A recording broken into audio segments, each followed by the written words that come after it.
মেয়ের মা বা ছেলের মায়ের এই সংসারের প্রতি যে নাকটা ঢুকিয়ে রাখা, এটা একটা একটা সংসার ধ্বংস করে ফেলে।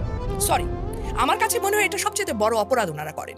এখন বলতে পারেন কেন করবেন, কারণ এজন্য করবেন না বিকজ হাঁটিতে শিখে না শিশু না খেয়ে আচার। সো ওরা জামাই বউ দুইটা দিন কি হবে, করলা রানতে গিয়ে করলার ছাই করে ফেলবে, কথার কথা, কিংবা পাখা বন্ধ করতে ভুলে যাবে, এই জন্য ইলেকট্রিক বিল বেশি আসবে, এই ধরনের তো করতে দাও, হইতে দাও। আমি যে কথাটা বলি যে প্রত্যেকটা মানুষের একটা পৃথিবী থাকে, তাই না? একটা ছেলে বা একটা মেয়ে যখন তার বিয়ে হয়ে যাচ্ছে তখন তারা তাদের নিজেদের পৃথিবী তৈরি করে ফেললো। বাপ মা তখন হয়ে যাবে কি পৃথিবীতে উপগ্রহের মতো চন্দ্র বা সূর্য হিসেবে তারা আলো দিবে। কিন্তু এখন যদি সূর্য এসে আমাদের পৃথিবীতে ঢুকতে চায় তাহলে কি হবে, পৃথিবী 12টা বাজবে না?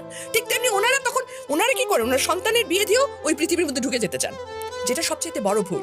ওনারা যদি উপর থেকে চাঁদের আলো বা সূর্যের আলো দিতেন তাহলে কিন্তু অনেক ভালো থাকতো, সংসারটা সুন্দর হইতো, কিন্তু এটা হয় না। এটা ওনাদেরকে বুঝতে হবে এবং ছাড় দিতে হবে, কারণ আজকালকার স্পেশালি এখনকার যুগে এটা অনেক বড় সমস্যা হয়ে যাচ্ছে।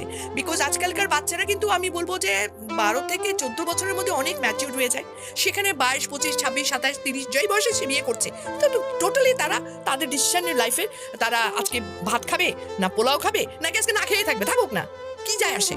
ওদেরকে এই স্বাধীনতা দিতে হবে, ওদেরকে স্পেস দিতে হবে। আমি এই জায়গায় গিয়ে প্রত্যেকটা পিতামাতার কাছে বলবো সন্তানের বিয়ের পরে নাক গলানো বন্ধ করো।